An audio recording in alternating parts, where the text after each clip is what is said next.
छत्तारी परमंगणी दुल्लहाणीय जंतुनो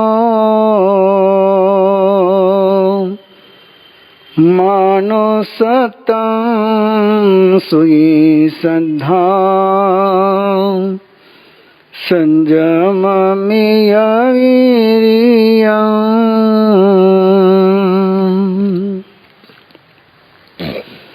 परम तत्व को उपलब्ध होने के लिए जिन चरणों में झुकना बहुत जरूरी है, जिन चरणों में झुक करके ही जीवन में परमार्थ की प्राप्ति हुई, ऐसे परम श्रद्धेय पूज्य गुरुदेव के चरणों में कोटि से वंदना। विराजमान श्री श्री तीर्थेश श्री महाराज साहब निरंतर रिश्तों की कहानी के साथ स्वयं को परखते हुए, स्वयं के रिश्तों को समझते हुए, अपने रिश्तों की सामर्थ्य को, क्षमता को जानते हुए रिश्तों में भगवत्ता का साक्षात्कार करने के लिए समर्पित भव्य श्रोतागणों, ये जीवन कनेक्शन, रिलेशन और डिवोशन से चलता है।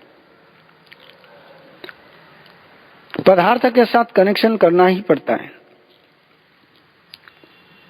चेतना के साथ, व्यक्ति के साथ, प्राणी के साथ रिलेशन, और श्रद्धे के साथ डिवोशन।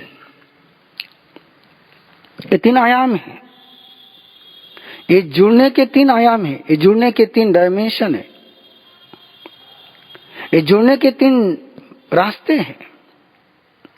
और ये तीन रास्तों में हम पदार्थ से कई बार रिलेशन बना लेते हैं, और जो पदार्थों से रिलेशन बना लेते हैं उनका व्यक्ति के साथ कनेक्शन हो जाता है, उल्टा गणित हो जाता है। और ये जब गणित उल्टा हो जाता है कि सत्ता और संपत्ति के साथ रिलेशन हो जाए, प्यार हो जाए और व्यक्ति का उपयोग करने लग जाए, तो गणित पूरा उल्टा हो गया। और मैक्सिमम अपनी लाइफ में ऐसा चलते रहता है। हम कार से प्यार करते हैं, हम मकान से प्यार करते हैं, व्यक्ति कार से प्यार करता है, व्यक्ति मकान से प्यार करता है, व्यक्ति कपड़ों से प्यार करता है, व्यक्ति सत्ता से प्यार करता है, व्यक्ति संपत्ति से प्यार करता है।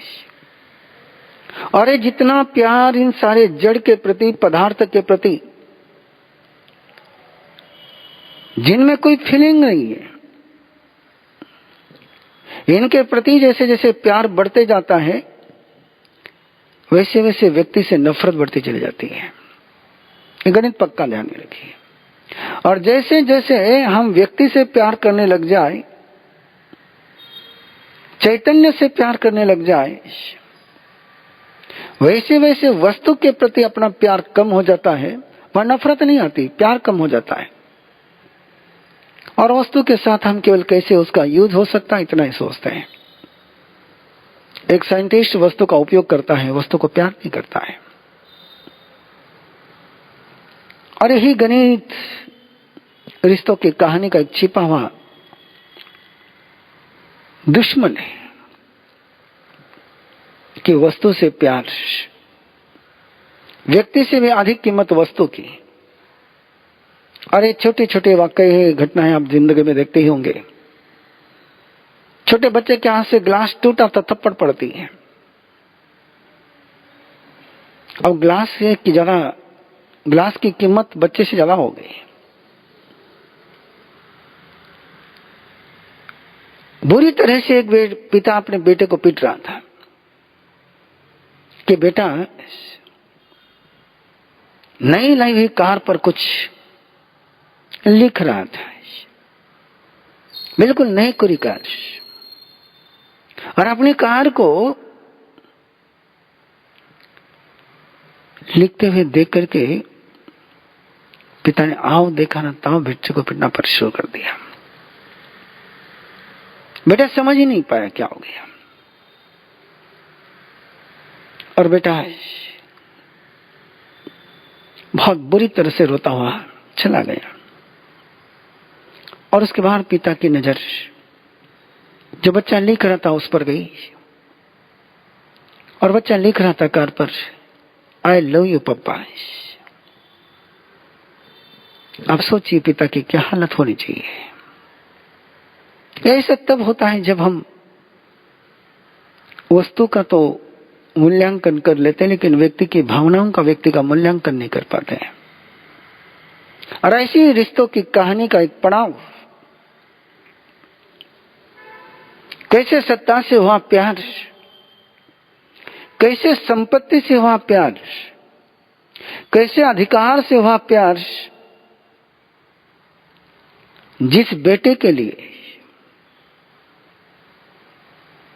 जन्मने के पहले पिता ने कलेजा देने की तैयारी करी,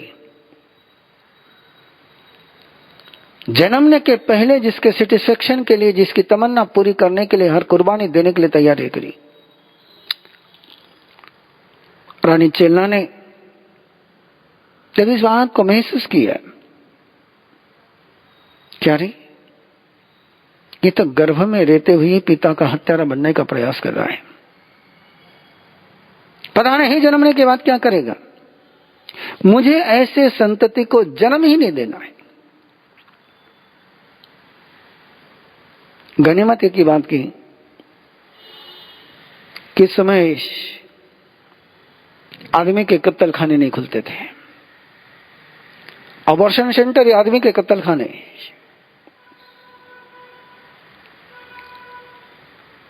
प्राणियों के कत्ल खाने के खिलाफ तो जैनी आंदोलन चलाते हैं, लेकिन आदमी की कत्ल जहां जन्मने की पहले होती है वहां कोई आवाज नहीं उठ रही है। वो तो लीगली कर लिया लोगों ने, इनलीगल लीगल दोनों रास्ते चलते रहते हैं। उस समय सेंटर नहीं थे, कुछ घरेलू कुछ देशी उपाय चलते थे, और चेलना ने बहुत प्रयास करे कि गर्भपात हो जाए, बहुत दवाएं ली, लेकिन आया हुआ जीव प्रबल आयुष्य लेकर के आया था। कहानी आगे आएगी। तब के बल के साथ उसका आयुष्य बंधा हुआ था, इसलिए मां के सारे प्रयास व्यर्थ हो गए और बेटे का जन्म हो गया। लेकिन मां ने तो तय कर रखा था कि इसको जन्म देना नहीं, जन्म देने के बाद इसको पास में रखना नहीं। जब गर्भपात उसके हाथ में नहीं रहा तो जन्म देने के साथ ही उसने पहले अपनी धाई को, दासियों को कह रखा था कि इसका मुंह ही नहीं देखना है मुझे, इसका मुंह ही मत बताना मुझे। जैसे इसका जन्म हो जाए कहीं इसको फेंका नहीं। कई संस्कार बचे हुए थे जैनत्व के। ये नहीं कहा कि इसका गला घोट के मार देना है, ये कहा कि इसको कहीं छोड़ के आ जाना है, अपना कनेक्शन, अपना रिश्ता टूट जाए। और बच्चे को दासी कहीं कूड़ादान पर, कचरा कुंडे पर डाला। राजा सैनिक सुबह सुबह घूमने के लिए गए थे और बच्चे की रोने की आवाज सुनी, बच्चे को उठाया, घर ले आया कि सुबह ही खबर मिल गई थी कि बच्चा मरा हुआ जन्मा है और उसको छोड़ दिया है। और सैनिक सोचता है कि निसर्ग ने भरपाई कर दी, मेरी रानी चेलना की कुख फिर भरी जाएगी। और वो जब लेकर आया, देखने लगा राजा सैनिक उसके चेहरे की तरफ, कहीं न कहीं उसको लगा कि तो मेरा प्रतिरूप दिख रहा है, आंखें मिल रही है। और घर आकर के उसने अपने अंतरंग के दासियों को बुलाया, धाय माता को बुलाया, बोले सच बताए,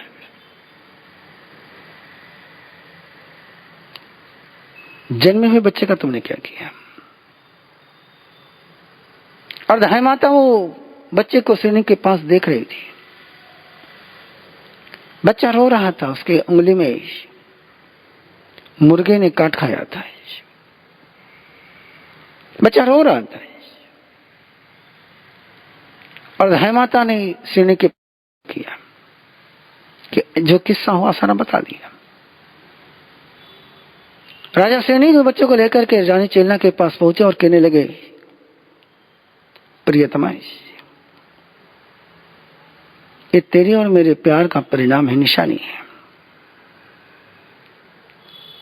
ये हमारे प्रेम का परिणाम है, इसको ऐसा मत कर। हम इसको प्यार से पालेंगे। और मां ने अब तक उसका मुंह नहीं देखा था। जब उसका चेहरा देखती है तो उसको भी वात्सल्य उमड़ करके आता है। उसकी छोटी उंगली में मुर्गे ने काट खाया था, उसमें मवाद हो गया था। सेप्टिक हो गया था और सेप्टिक होने के बाद बच्चा बहुत तिलमिलाता था। तब पिता जाकर के मुंह से उस सेप्टिक को चूस करके निकालते थे। किसी दासी की ड्यूटी नहीं लगाई। इतने प्यार से उस कुनिक को पिताजी पाल रहे हैं। रानी चेलना भी उसको प्यार दे रही है। ध्यान में रखना, कहानी रिश्तों की चल रही है। हल्को सुने शार परम के नाम। ये कहानी रिश्तों की चल रही है और रिश्तों का इतिहास होता है बहुत गहरा है। उस गहराई तक आपको चलना है। केवल इस जन्म के व्यवहार के आधार पर रिश्तों का कैरेक्टर नहीं बनता है। केवल इस जन्म के अपने व्यवहार के आधार पर ये रिश्तों का आप समझने का प्रयास करेंगे तो बात अधूरी हो जाएगी। रिश्ते के सारे गहरे कारण जन्म जन्मांतर में भी होते हैं। ये वैर के अनुबंध जन्म जन्म में साथ चलते हैं। और एक कुनिक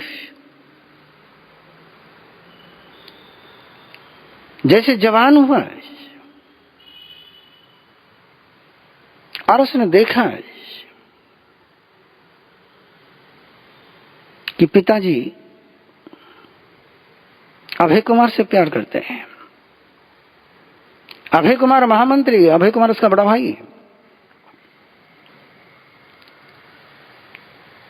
और उसके मन में एक तमन्ना जन्मी कि मुझे राजा बनना है, मुझे सत्ता हत्या नहीं है।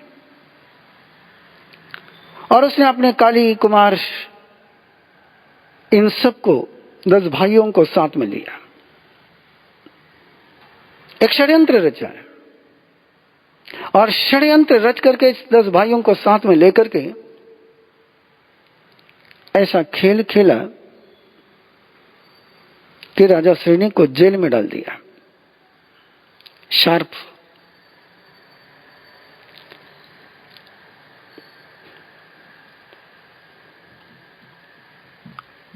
राजा श्रेणी को जेल में डाल करके सत्ता पर कब्जा जमा लिया। 10 भाइयों को साथ में लेकर के काम किया और केवल जेल में डाल करके नहीं माना तो रोज अपने हाथों से 500 हंटर 500 कोड़े पिता को मारने के लिए जाता था। गणित देखते चले जाइए, आप समझते चले जाइए।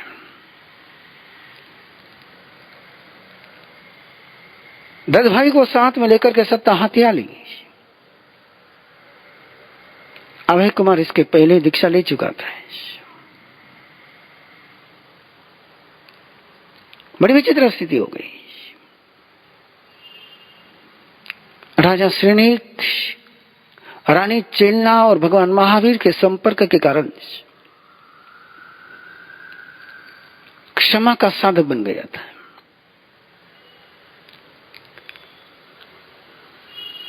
कर्म का गणित समझने लग गया था। रिश्तों का गणित समझने लग गया था। उसने अपने जीवन का पूरा मूल्यांकन किया कि मैंने इस जन्म में इसके साथ कोई गलत काम नहीं किया है, ये मेरे साथ ऐसा करे, इस जन्म में मैंने कुछ नहीं किया, उसके बावजूद ये कर रहा है, तो शायद पिछले जन्म का कुछ इसका कर्जा होगा, रिश्ता होगा। और जब पिछले जन्म का रिश्ता गणित समझ में आता है तो आदमी के अंदर एक धीरज आता है, एक क्षमता आती है, एक कर्जा उतर जाए। इसलिए वो कोई बद्दुआ नहीं देता है, वो क्वेश्चन मार्क नहीं करता है, वो तड़पता नहीं है। कहानी जब आगे बढ़ेगी तो पता चलेगा कि तीर्थंकर नाम कर्म का बंध राजा से नहीं कर चुका था। वो उस लेवल पर पहुंचा था, उस स्थिति में पहुंचा था, उस अवस्था में पहुंचा था, उस साधक की दशा में पहुंचा था कि एक जन्म के बाद वो तीर्थंकर बनने वाला है। इतना उसने अपने अंदर के भावों की शुद्धि, भावों की विशुद्धि, श्रद्धा का योज गहराई पर वो पहुंचा हुआ था। और इसलिए कोने के उपद्रव उसको पीड़ित न कर पाए। उसका शरीर पीड़ित हो रहा था, उसके तन पर प्रहार हो रहा था, लेकिन श्रद्धा के बल पर उसने अपने चेतना को इस शरीर से परे कर लिया था। रानी चेलना देख रही, सुन रही है, अंदर के अंदर आंसू बहा रही है। वो पिता से, वो अपने पति से भी प्यार करती है और बेटे से भी प्यार करती है। दो पाटन के बीच में पिसती चली जा रही है। बेटे के प्रति भी उसकी मोहब्बत इतनी आंधी कि बेटे कुछ बोल नहीं पा रही है। लेकिन राजा सैनी के पास जाकर के जरूर उसके भावों को निर्बल बनाने का प्रयास करती है। निरंतर उसको साधना के मार्ग पर आगे बढ़ाती है। न जाने कि जन्म का तुम्हारा ये वैर का अनुबंध होगा। और एक दिन रानी चेलना ने प्रभु से पूछ ही लिया है कि प्रभुवर, मेरे देखे मेरे जाने सैनिक ने इस कुनिक का कभी बुरा नहीं सोचा है, और कोई माँ बाप अपने संतति का सपने में भी बुरा नहीं सोचते हैं। फिर क्या कारण कि कुनिक इस प्रकार का दुर्व्यवहार अपने पिता के साथ कर रहा है? और रानी चेलना को परमात्मा ने बताया है, आतिथ्य के पर पर्दा उठाते हुए, कहा चेलना है, जितना दिखता है उतना ही नहीं होता है, जो नहीं दिखता वो भी होता है। जो भी वर्तमान हो पास्ट का परिणाम होता है, इसका पास्ट है। ये वेरानुबंध है और पिछले जन्म की सारी रिपोर्ट प्रभु फरमान लग गए।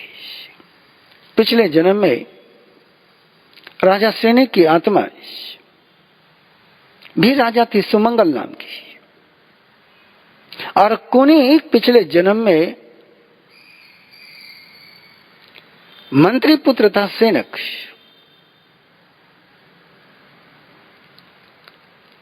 सुमंगल और सैनिक ये दोनों बचपन के साथी थे।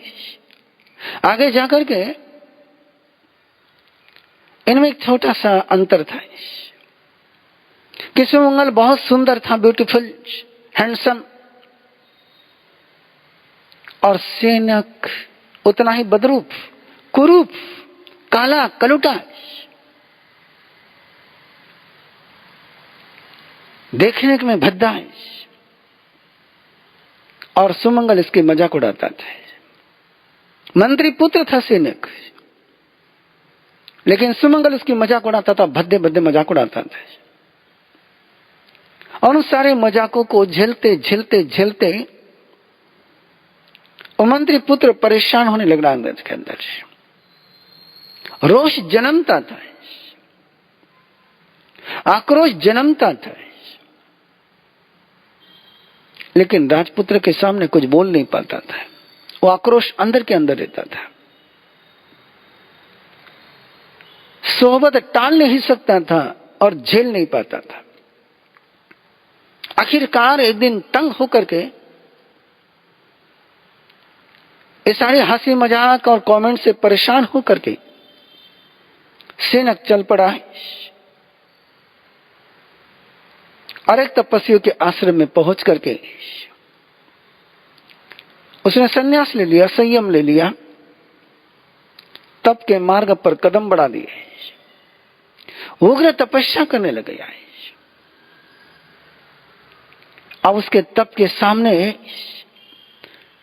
उस तप तेज के सामने लोग आकर के मत्था झुकाने लगे। एक दिन वापस वो वसंतपुर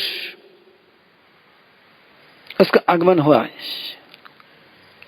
और तप तेज के सामने राजनगरी के सारे लोग दर्शन को जाने लगे। लोगों ने पहचाना, अरे ये तो मंत्री पुत्र है। और उन्होंने उससे पूछा कि तुमने दीक्षा क्यों ली, तुमने ये रास्ता क्यों चुना है? और उसने बिल्कुल इनोसेंटली कह दिया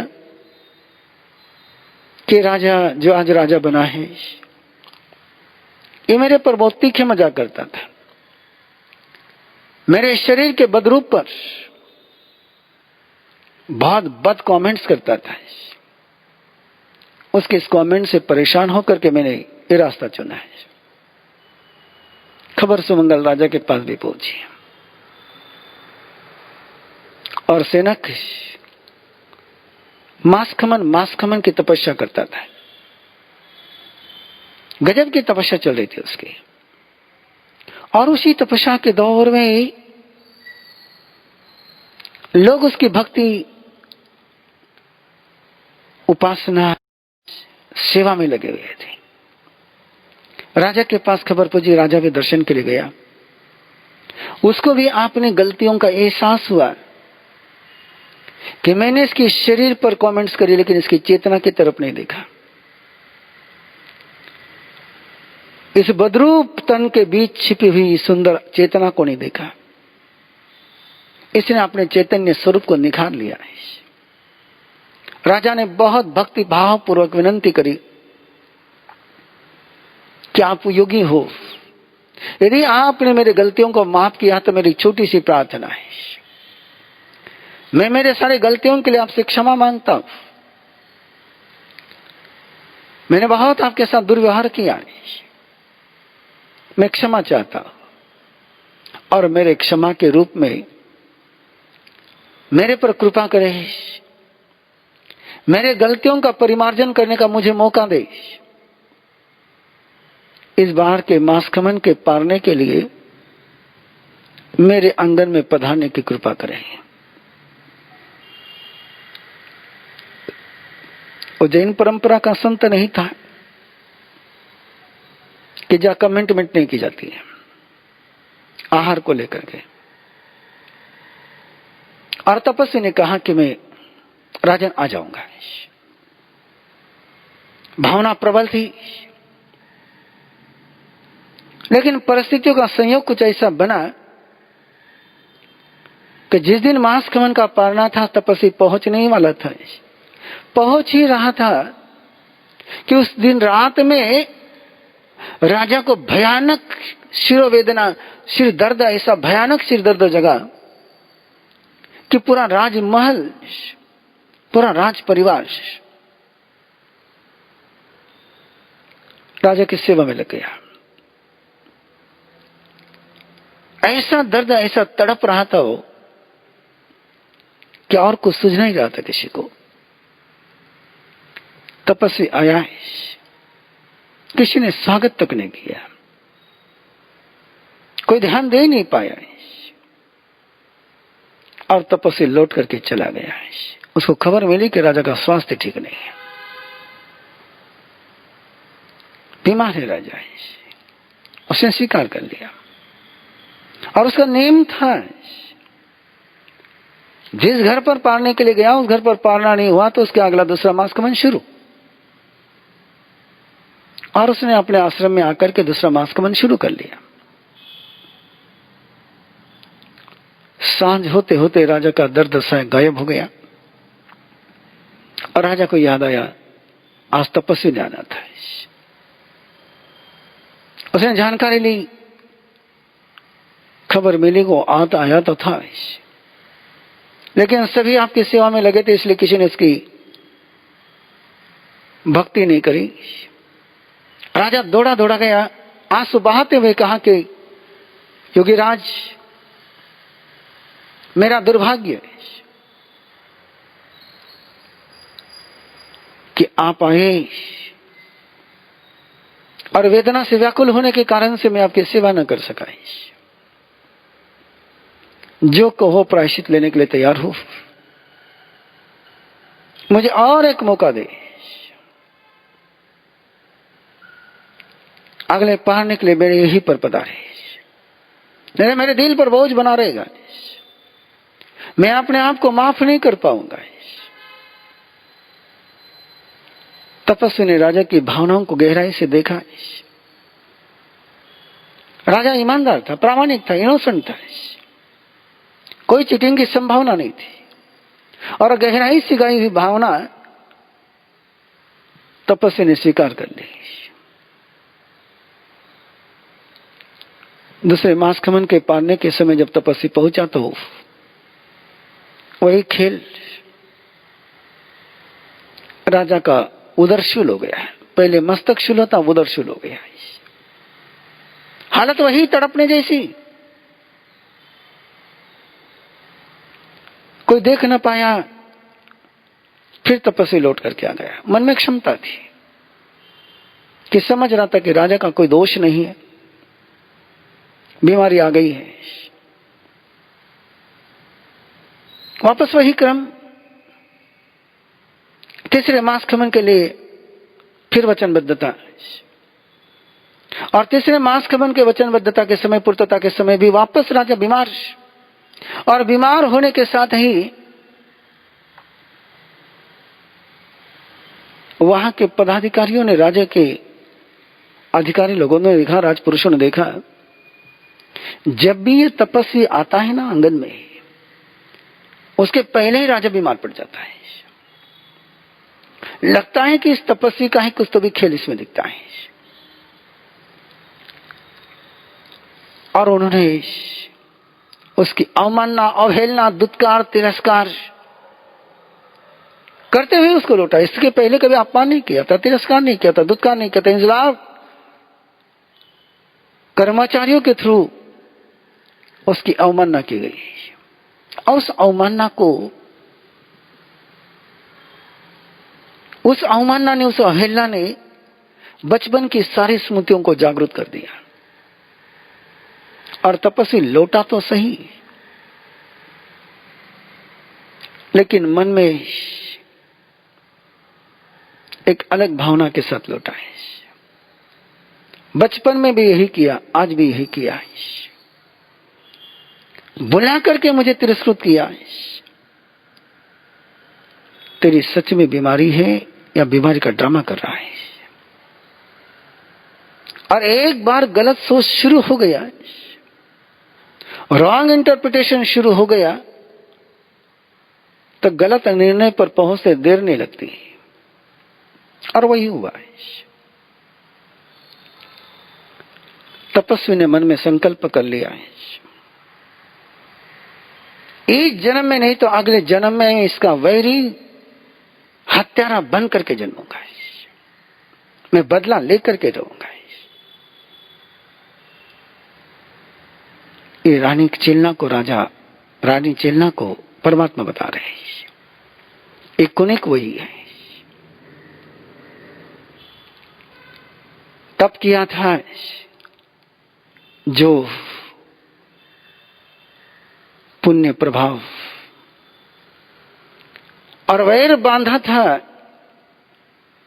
जो वैर को पूरा करने के लिए यहां पर आया है। पूरे प्रसंग को फिर एक बार देख ले। राजा के मन में कोई दुर्भावना नहीं है, लेकिन परिस्थितियों के कारण से एक नियम, एक बंधन बन गया। बचपन में राजा ने किया था और उसकी क्षमा भी मांगी, लेकिन रिश्ता ऐसा जुड़ गया वैर का। रानी चेलना ने आकर के राजा श्रेणी को इतिहास बताया है कि प्रभु ने यह फरमाया है, और इस अतीत के सत्य को जानकर राजा श्रेणी उस सारे प्रसंग को बहुत धीरज के साथ स्वीकार कर रहा है। आज अपने पास कोई तीर्थंकर परमात्मा नहीं है, आज अपने पास कोई सर्वज्ञ नहीं है, लेकिन तीर्थंकर परमात्मा और सर्वज्ञ के दिए हुए सिद्धांत जरूर अपने पास है कि जीवन में जब प्रतिकूलता आती है तो उसमें कभी कर्म भी कारण होता है, कभी वैर भी कारण होता है। कर्म का इलाज करना तो अपने हाथ में हो सकता है, लेकिन वैर को झेलना ही पड़ता, चाहे सोमिल ब्राह्मण का हो, चाहे जो वैरी हो, चाहे कमट का हो।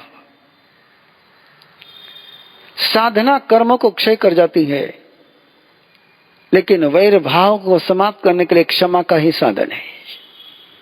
इसलिए प्रभु ने फरमाया कि क्षमा परम तप है, क्षमा ये परम तप है। वैर के समापन का एक ही मंत्र है, क्षमापन है।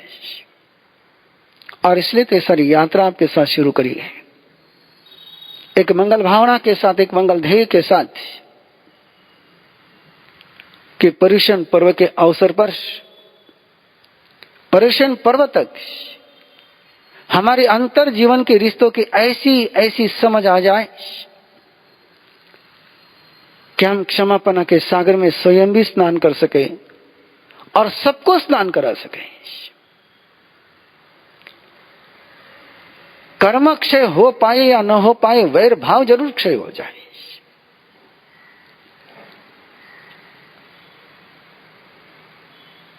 कर्मों से मुक्ति मिले या न मिले, वैर भाव से जरूर मुक्ति मिल जाए।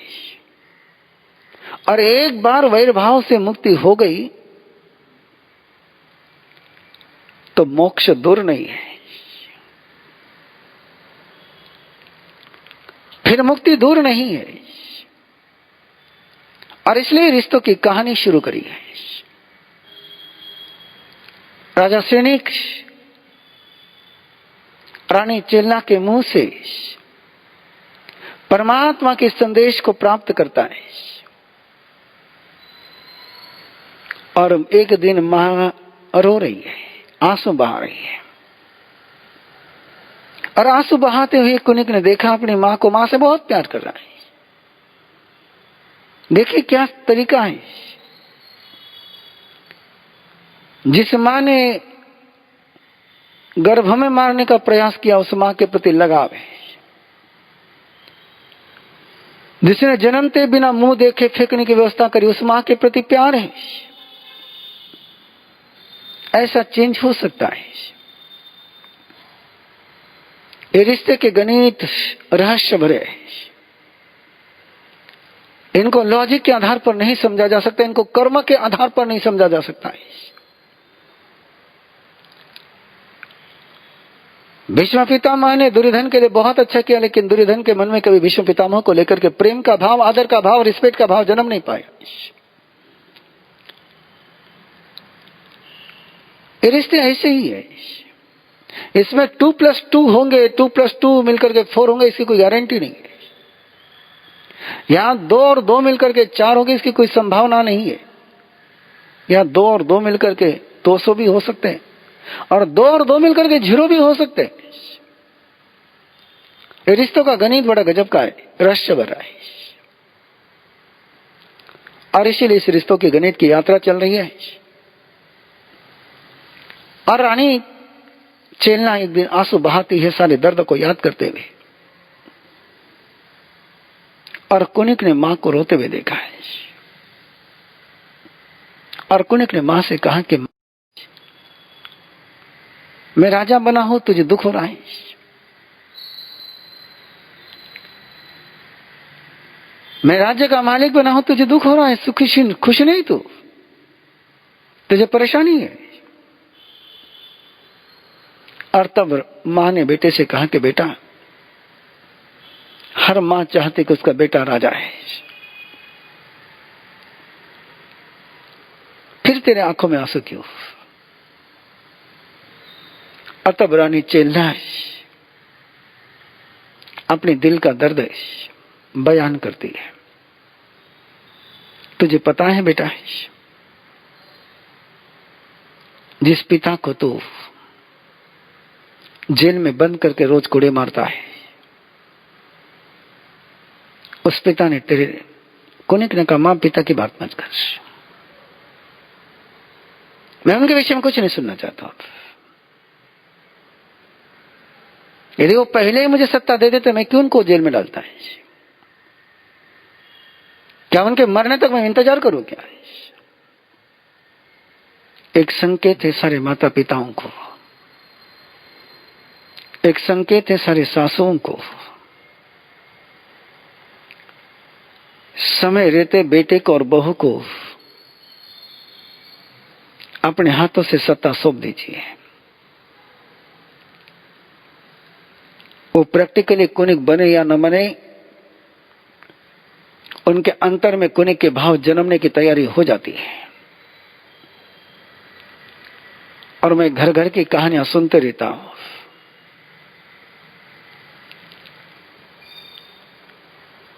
इस बात को सासू ने स्वीकार कर लेना चाहिए कि हम भी जब बहू थी तो हमने फ्रीडम लिया था। अपनी बहू को भी उन्होंने साम्राज्य सौंप करके,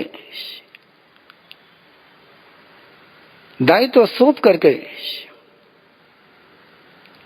अपने पिछले समय को सार्थक कर लेना चाहिए। कब तक उलझे रहोगे इसमें?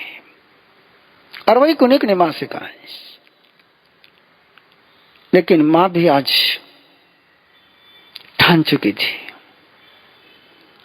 कि जो इसको पता नहीं, इसको पता करना ही चाहिए। बेटा, तुझे आज सुनना होगा। तुझे पता है, तू जब मेरे गर्भ में आया तब से तू तेरे पिता का दुश्मन बनकर के आया है।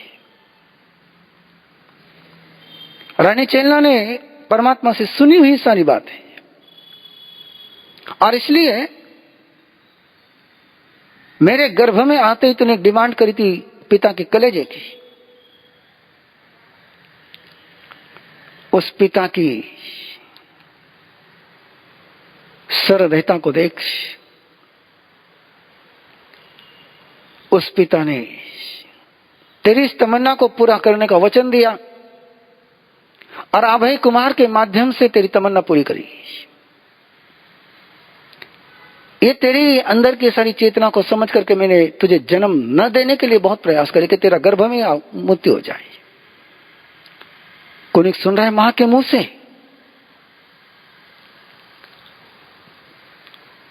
एक भयानक सत्य को सुन रहा है, एक क्रूर जीवन के सत्य को सुन रहा है कि जिस मां से मैं प्यार करता हूं,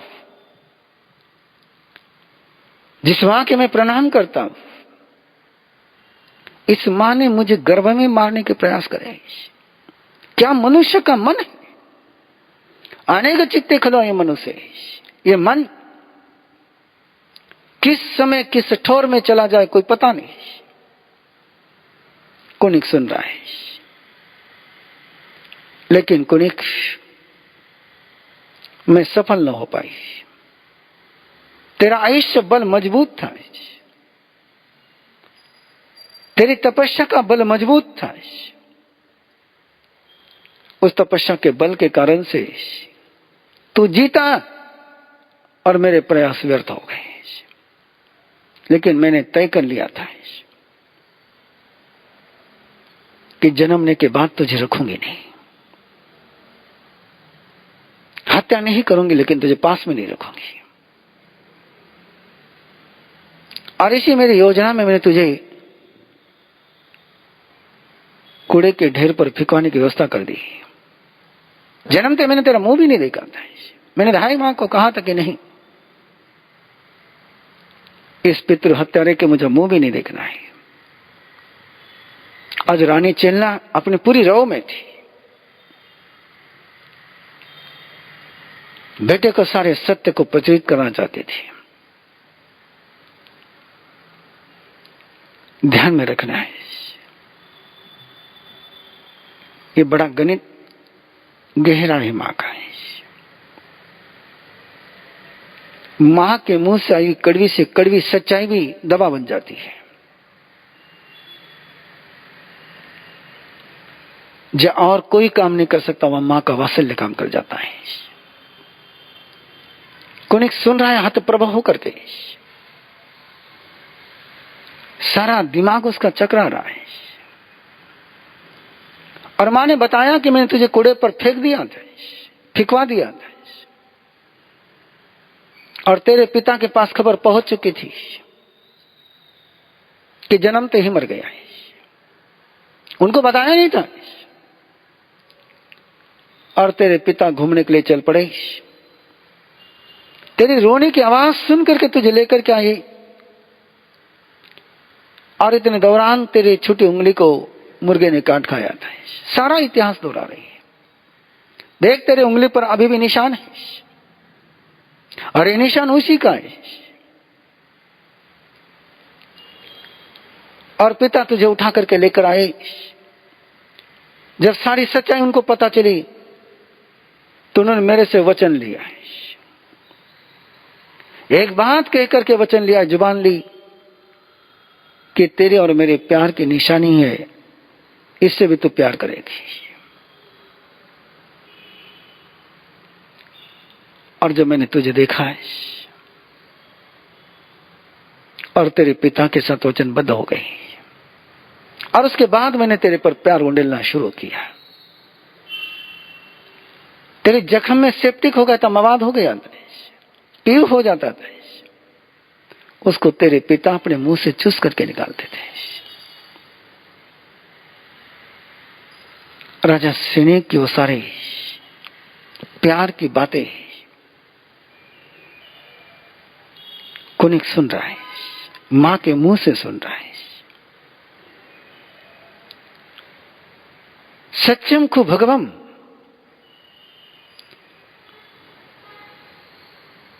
सत्यम धीम कुआ मेहावी मारम तरई।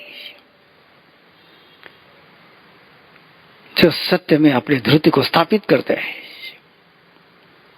वे अपने अंदर के सारे विकारों के सारे कमजोरी से परे निकल जाते हैं, और वही सत्य का जागरण कुनिक के अंदर मां के वात्सल्य के उस माहौल में हो रहा है। कुनिक बदल गया, कुनिक चेंज हो गया। आंखों से आंसू बहने लगे। इस परम उपकारी पिता के साथ मैंने क्या किया है? नहीं मां, मैंने बहुत अपराध किए। मैं जाता हूं और पिता को ले आता हूं, और बेड़िया तोड़ने के लिए कि सारे जेल के कर्मचारी जिनके पास चाबी थी वो घर जा चुके थे। बेड़िया तोड़ने के लिए शस्त्र साथ में लेकर के चला है। सैनिक ने देखा इसको आते हुए, शस्त्र हाथ में, आज हंटर हाथ में नहीं है, और आज ये दोबारा आया है। रानी चेन्ना से जानकारी मिल चुकी थी कि इसका पिछले जन्म का संकल्प है पितृ हत्या करने का, मेरी हत्या करने का, और पुत्र के हाथ से मरना मंजूर करने के बजाय राजा श्रेणिक ने अपने अंगूठी में का ढक्कन खोला और हीरे की जो कनी अंदर रखी थी उसको निगल गया। कुनिक पहुंचे तब तक तो राजा श्रेणिक गत प्राण हो गया है। बिलख रहा है कुनिक।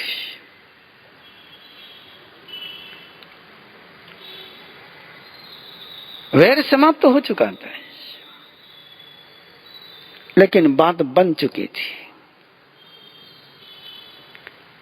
इसलिए आने वाले व्यक्ति जिंदगी में दो रास्तों से आते हैं, कुछ कर्जा चुकाने के लिए आते हैं, कुछ कर्जा वसूल करने के लिए आते हैं।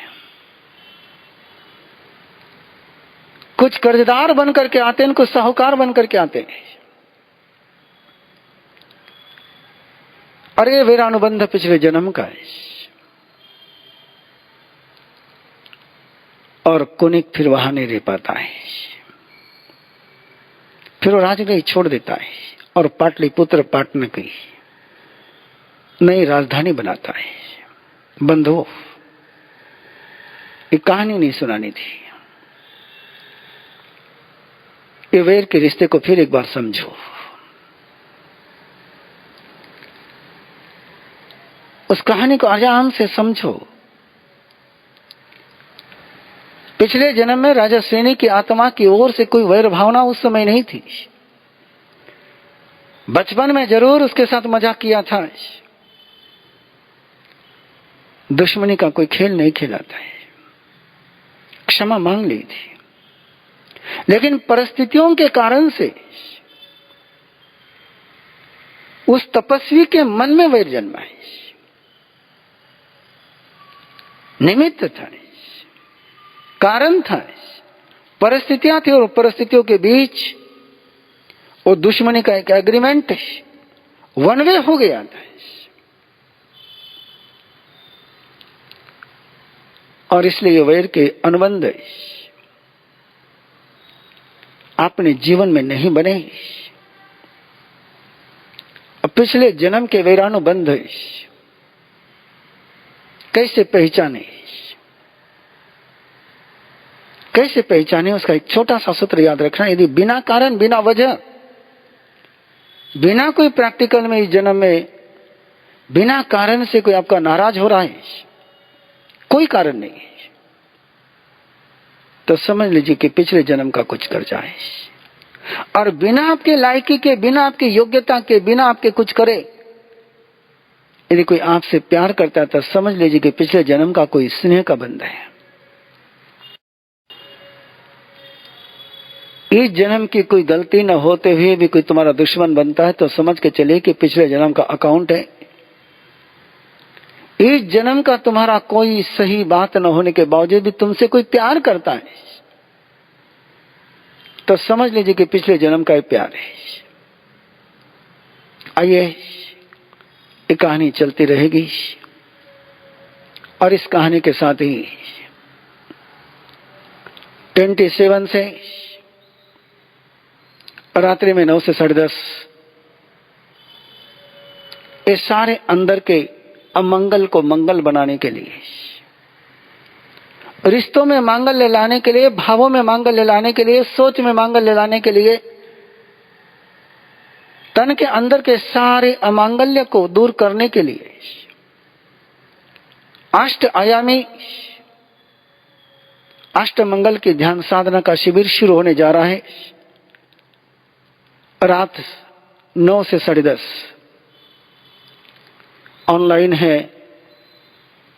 लेकिन ऑनलाइन भी पूरी डिसिप्लिन रहेगी। जूम पर होगी सारा कार्यक्रम, और कोई ये न सोचे कि घर में बैठ करके ही करना है तो कैसे भी कर लेंगे, नहीं। 8:55 को ही आप एंट्री कर पाएंगे। जूम कॉल में 9 बजे के बाद आई हुई किसी रिक्वेस्ट को वो अलाउ नहीं किया जाएगा। टेक्नोलॉजी के यूज भी है और मिसयूज भी है। ये साधना का क्षेत्र है और साधना के क्षेत्र में आप कोई प्रमाद न कर जाओ, इसलिए पूरी व्यवस्था के साथ ऑनलाइन शिविर रहेगा। ट्रेनिंग में देता रहूंगा, लेकिन वॉचमैन साथ में दूसरा रहेगा। वो निरंतर जूम पर आपको देखता रहेगा कि आप साधना कर रहे हैं, कि आप फोन अटेंड कर रहे हैं, आप साधना में जुड़ रहे हैं कि आप ईटिंग प्रोग्राम कर रहे हैं, आप साधना के पोस्चर में बैठे हैं